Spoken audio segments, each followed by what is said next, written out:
Michelle doesn't have a seat. What's going on? My husband asked Kimberly, looking puzzled. There's no way she would have one. Didn't I tell you? We're gathering the family for a celebration, Kimberly said with a malicious grin. Just family seats. Ah, now I get Kimberly's game. Present here are Kimberly's in-laws, our family, and the couple Samantha and her husband. She planned this to make it clear in front of all these guests that I'm not considered family. Unbelievable she'd concoct such a plan for her child's introduction party. So, if you're not family, could you kindly leave? How long had Kimberly been planning this day? Her determination completely erased any affection I had for her. Let's go. My husband stood up and said to me. Yes. I replied, and I was about to leave the room with Jeremy. Then disaster struck Kimberly. My name is Michelle Thompson. I'm a 51-year-old housewife. I lived with my husband and our 10-year-old son, Jeremy. Jeremy seems young for my age because I married late. I married at 40 and had him at 41. My husband was 47 at the time, making this his second marriage. It was after losing his first wife. He had a daughter named Kimberly from that marriage. She was 13 and in her first year of middle school when we married. Honestly, Kimberly and I don't get along well. It's understandable, given the awkwardness of adolescence and suddenly having a stranger join your family life. She may be your new wife, but she's not my mother. Kimberly told me outright, not hiding her resentment. My husband tried to correct her, but I understand how she feels. I lost my mother and then my father a few years later when I was a child. I was raised by my aunt and her husband. They were like parents but not quite the same. So, I accepted my role as my father's partner. I hoped we could eventually build a familial bond from there.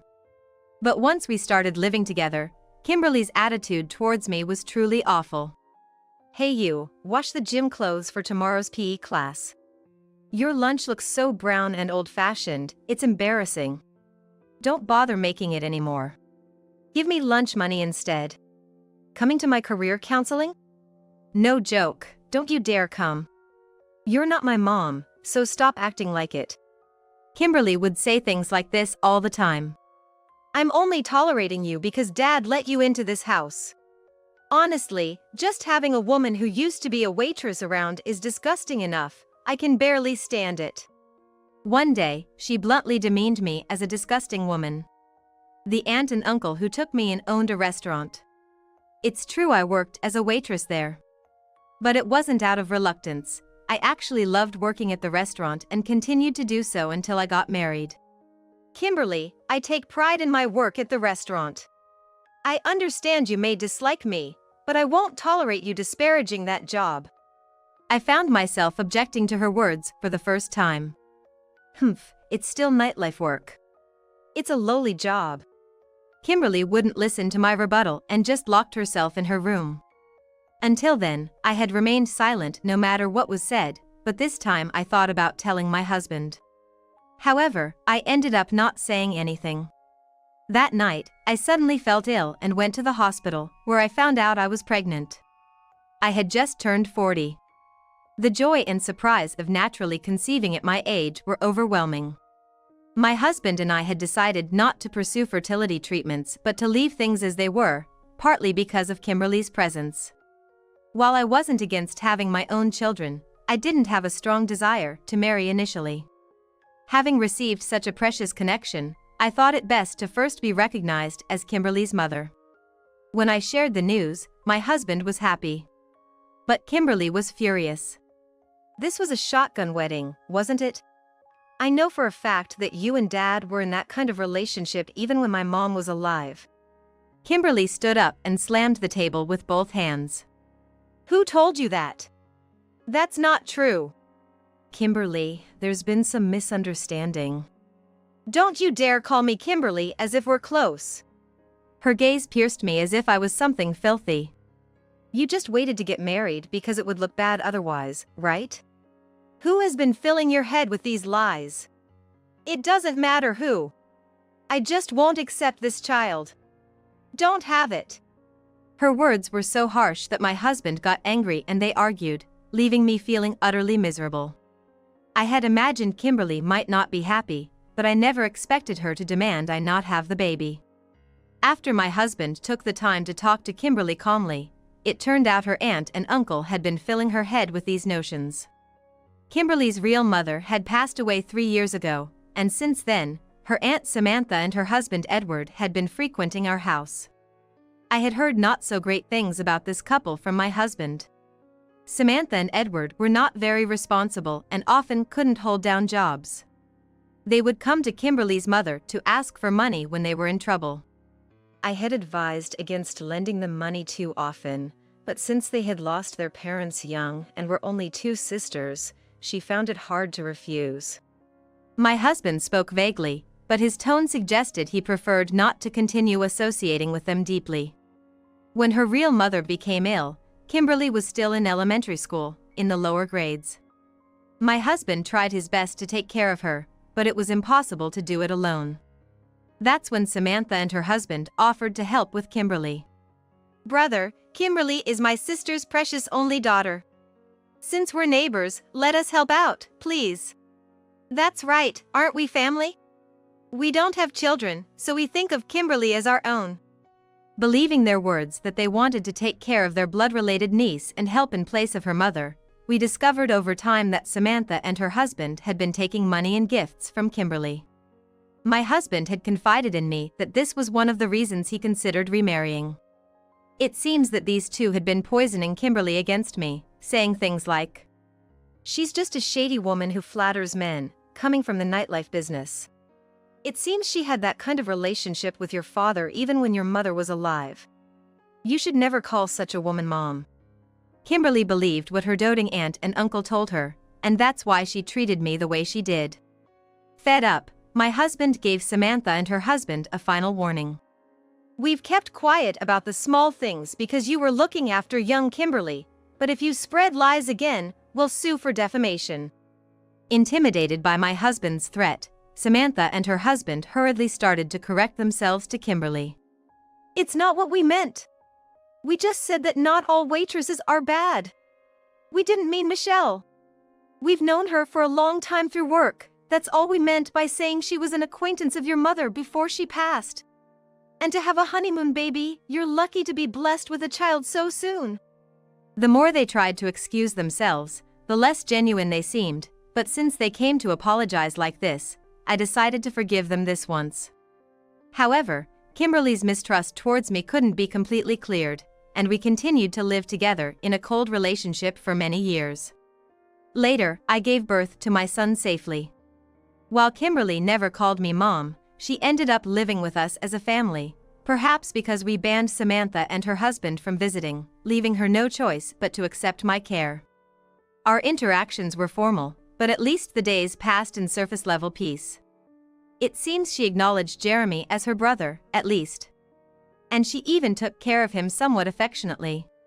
Then, 10 years passed, and one day, when Kimberly was 23, she announced she was getting married. To a college classmate.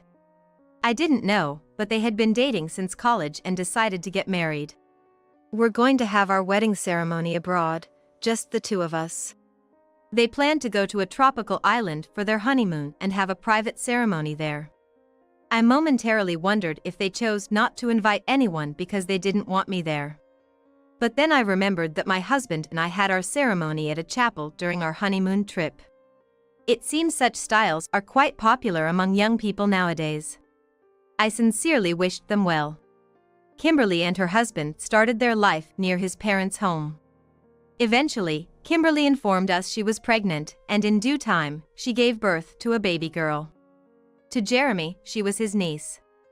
And to us, our first grandchild.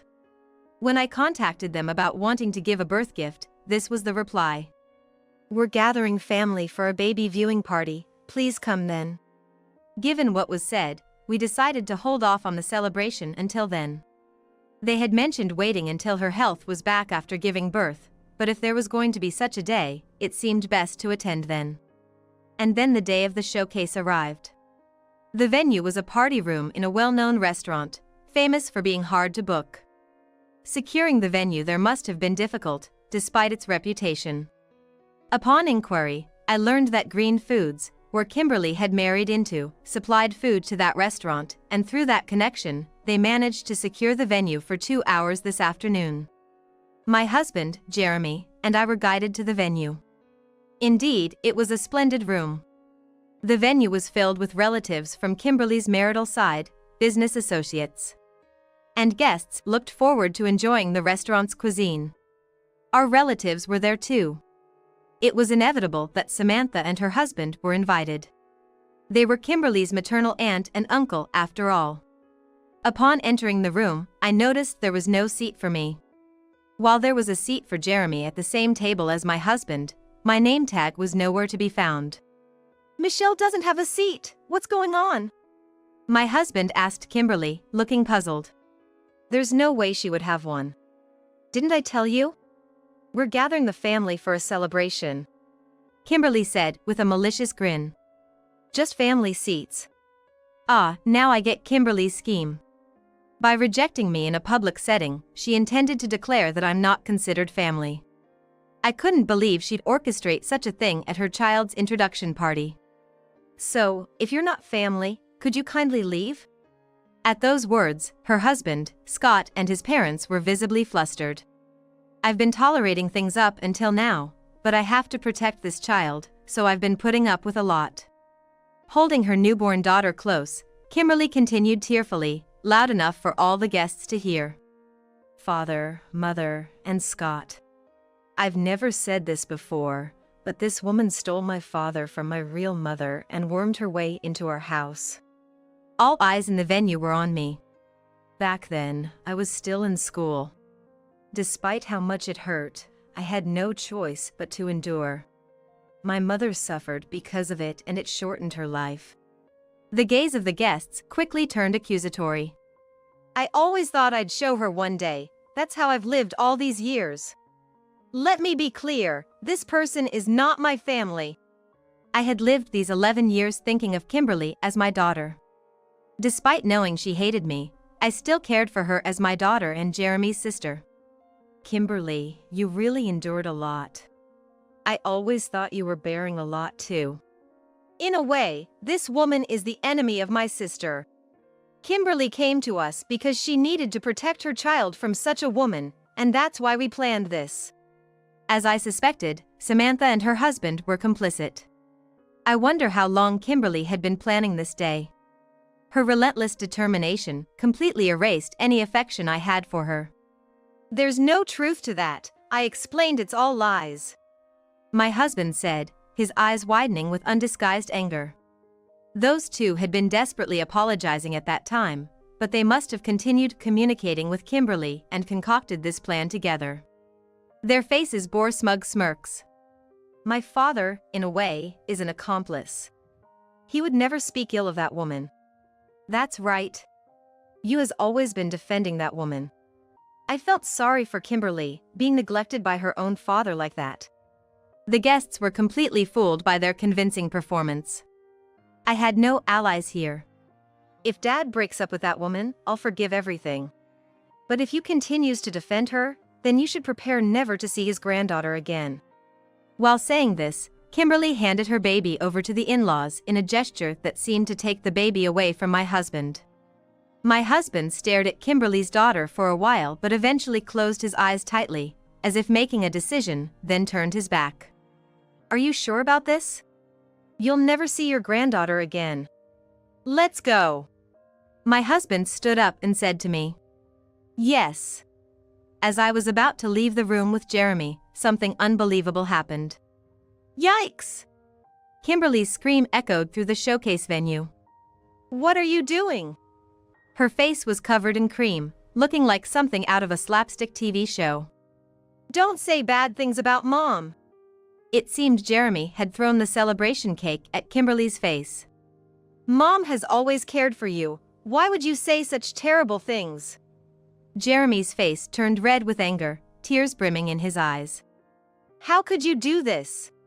Why do you keep lying, sister? Don't call me sister. I never once thought of you as my brother. Shocked by her words, Large tears rolled down from Jeremy's wide-open eyes. Jeremy. I instinctively hugged Jeremy tightly. I apologize for ruining what was supposed to be a celebratory occasion. My husband apologized to everyone in the venue. However, what Kimberly said earlier is not true. Michelle became my wife after Kimberly's mother passed away, a decision I made because she is a respectable person. I hope you can understand that. My husband said, casting a gentle gaze at me and Jeremy. It doesn't matter why Kimberly started this. We will cut ties with her. My daughter might be imperfect, but I ask for your understanding. As my husband and I were prompted to leave the room, a person who had just entered spoke to those remaining. I'm Michael, the owner and chef of this restaurant. I'm sorry, but I must ask everyone to leave. The party is over. What? I am well acquainted with Michelle Thompson. She is a fine person. I refuse to serve my food to anyone who speaks so ill of her. Please leave. Michael's words caused a stir in the venue, and Kimberly raised her voice in anger. How can you say such a thing? What's your relationship with that woman? Maybe you're also deceived by her. I trained as a chef for many years at Michelle's family's traditional inn before starting this restaurant. Yes. I've known owner Chef Michael since I was a child. He was also training back then and often treated me kindly when I was taken in by my aunt and uncle. I still keep in touch with the owners of the inn, and I'm well aware of Michelle's character. Michael has become a renowned chef, well known in culinary circles. His words shifted the mood in the room. The guests started murmuring. They were unsure of whom to believe. I am well acquainted not only with Michelle but also with Kimberly's father, Thomas. I want to share the truth as a third party. Michael explained my relationship with my husband. My husband was a regular at the inn run by my aunt for over 20 years. He was always just a customer and employee relationship. He worked in sales. He brought various clients to the inn for entertainment. Initially, he came as a young salesman with his boss, but eventually, he rose through the ranks and started bringing his own subordinates. During the time I helped at the inn, my husband got married, had a family, became a father, and then lost his wife. His wife passed. When I heard it from my aunt, I was sad, but beyond expressing my condolences, I didn't have any other emotions, just treated him as a regular customer who had suffered a loss. However, I was surprised when an old regular brought up a marriage proposal out of the blue. The mediator of the proposal is now a regular of our restaurant, who asked for my opinion. Of course, I said it was a good match. Due to certain circumstances, I had publicly declared I wouldn't marry. It was a proposal from someone who knew my situation well. Why would you propose knowing my stance? I initially felt annoyed. They insisted on discussing it despite knowing I was upset. Thomas was concerned about Samantha and her husband. He heard they were a bad influence on Kimberly and started considering remarriage. He has a daughter entering middle school, worried about her future given her environment. He thought a mother figure was necessary for her proper upbringing. That was what he said. But the mediator opposed the idea of remarrying for such reasons. He advised Thomas to think of his own happiness first. If you seek a partner for the purpose of leading a happy life yourself, then I support that decision. Marrying just to provide a mother for his child would be unfair to the partner. Thomas took this advice to heart and decided he wanted to remarry.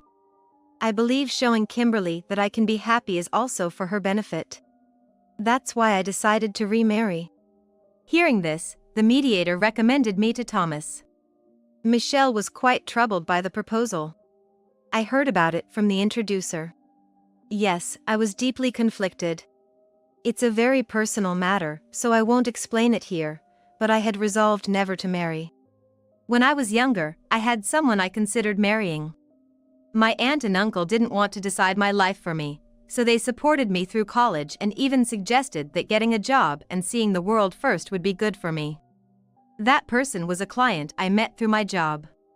Though I had taken a job, my true desire was to work at the inn, and when I confided this, they encouraged me to follow my heart. He offered my support and respect for my decision. Encouraged by those words, I decided to marry that person. We held an engagement announcement party at my aunt's inn, inviting regular patrons to introduce them as my future spouse. It was the happiest time in my life. However, that happiness collapsed suddenly like a castle of sand. It turned out this person was already married with children and had lied about being single.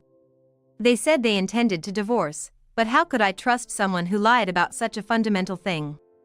At that time, I discovered I was pregnant with their child. But I miscarried, possibly due to the stress. Because of this experience, I decided never to marry or have children again. The person who recommended me to my husband knew all about this and still brought me the proposal. He hoped both of us could find happiness once more. He wished for us to marry. He passionately argued. I knew my husband as a customer and trusted his character. But I had never once considered him as a potential spouse. As I was contemplating what to do, my aunt and uncle told me they thought it wasn't a bad idea and suggested I should consider it. In the process of meeting my future husband several times, just the two of us, I started to feel that maybe I could be happy with this person. My husband felt the same, and after many deep conversations, we decided to get married. That's why there's absolutely no truth to the claims that we were close while Kimberly's mother was still alive or that she suffered because of my presence. I stated firmly. My wife is right. While it's true we've known each other for many years, our relationship was strictly that of staff at the inn and a customer. If you find it hard to believe, we wouldn't mind inviting the person who brought us together here. Michael mentioned, and the mention of that name caused a stir in the venue. It was the chairman of a globally recognized corporation, known to everyone. I believe this clarifies that the earlier accusations were completely unfounded and intended to discredit us. The audience seemed convinced. What about the president of Green Foods, his wife, and Kimberly's husband? How do they feel? It appears we were too quick to believe only Kimberly and her aunt and uncle's side of the story. Scott admitted with a look of regret, and the in-laws also expressed their belief in our side. That's a relief. If you still believed Kimberly and her aunt and uncle's story, we were considering reassessing our future dealings. Michael said, causing Scott and the in-laws' faces to go pale. Michael's restaurant has a business relationship with them. That benefited their company significantly. If that business were cut off, it could pose a serious problem for the company's future. With things having come to this point, it's impossible to continue the party. Perhaps it's best to call it a night. Yes, that's a good idea. Everyone, we apologize for causing such a disturbance today. Michael, it's such a feast. I'm sorry, but could you please arrange for the guests to take the food home? Michael, upon hearing Scott's request, instructed his staff. The staff began packing the food into takeout containers, distributing them politely to the guests as they left. Surprisingly, when Samantha and her husband tried to receive their share, the staff refused them. Give it to us. We're guests too. That's right. The main characters are our niece and her daughter. I'm sorry, but we cannot provide anything for you. From now on, we will not be associating with you in any manner. Scott hurried over amid the commotion and promptly escorted Samantha and her husband out. This restaurant is kicking out customers with such disrespect? We'll sue you for this. That's right. We are the aunts and uncles of today's star. You should treat us better. We'll leave the worst review online. Samantha and her husband were loudly complaining, but I'd like to see what they plan to sue for. Doing something like that might just get them sued instead. It's almost pitiable how desperate they were to eat the food here. Kimberly's in-laws apologized to us.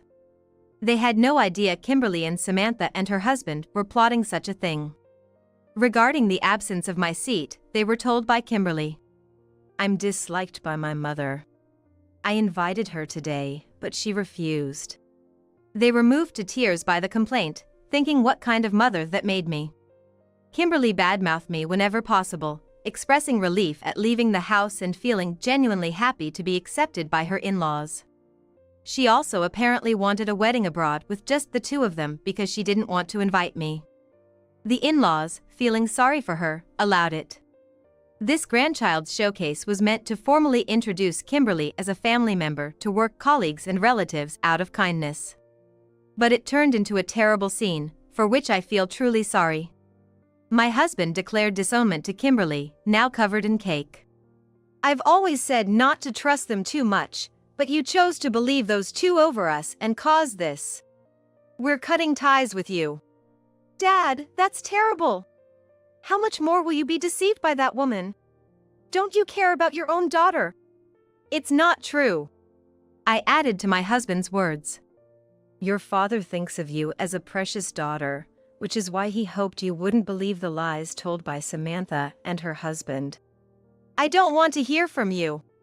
You can hate me all you want, but I can't forgive you as a mother for what you said to Jeremy, your blood-related brother who adored you. Tears welled up in my husband's eyes as he heard my words. His daughter hurt his son. That must be agonizing. Michelle is right. You and Jeremy were both precious children to me, but that ends today. As I said earlier, from now on, we are strangers to you. Kimberly collapsed, weakened by my husband's words. We're cutting ties, but she's still our precious daughter. You may think we're too lenient, but for the sake of our grandchild, if possible, we hope something can be worked out. My husband turned to the in-laws and said, this was the last thing we could do as Kimberly's parents. The in-laws mentioned they need to consider what to do about Kimberly and Scott moving forward. Scott silently listened to his parents' words. But that's no longer something we can have a say in. It's possible that this could end in the worst way, but that's no longer something we can have a say in. Everything is now in the hands of Kimberly's family. We thanked Michael and left the restaurant. It was truly grateful for all his help on this occasion.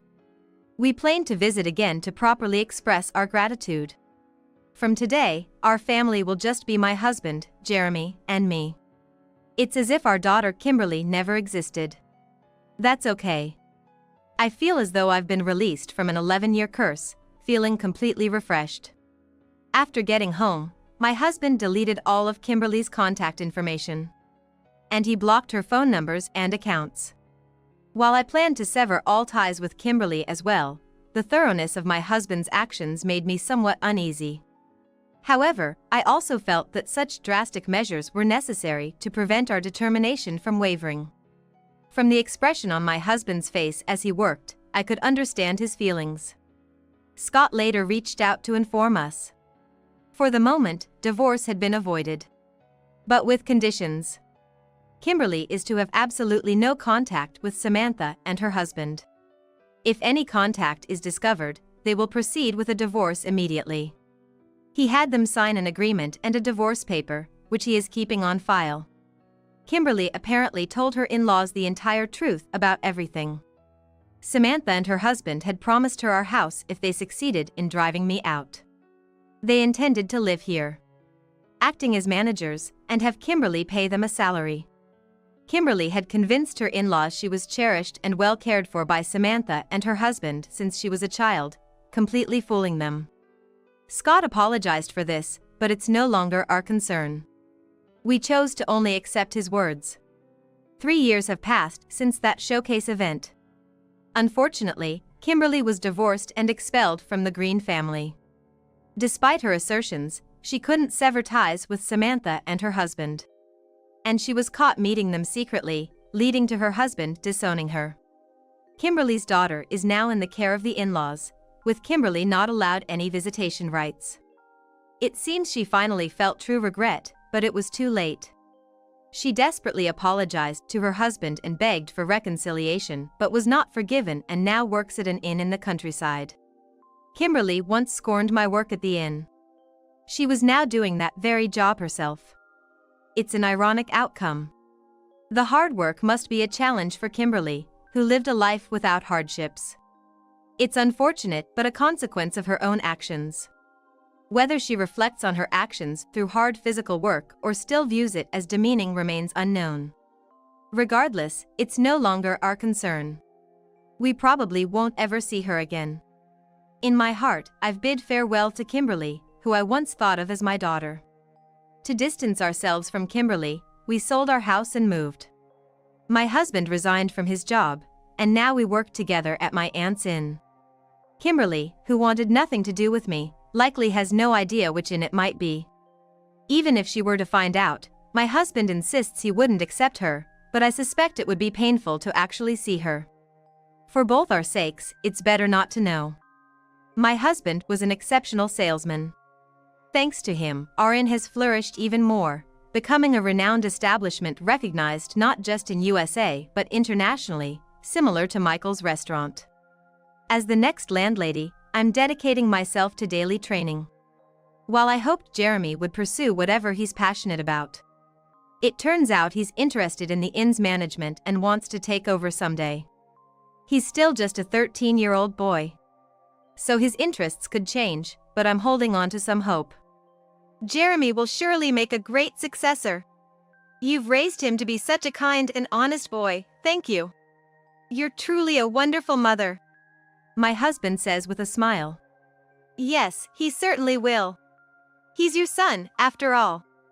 Thank you for being such a great father. I replied genuinely, smiling back. Happiness depends on one's state of mind. If we proceed with pure hearts and clear intentions, the path forward will surely open up. Now, it's just about walking this bright path ahead of us with my husband and Jeremy, as a family of 3. Hand in hand, with smiles on our faces, we will continue walking together as a family.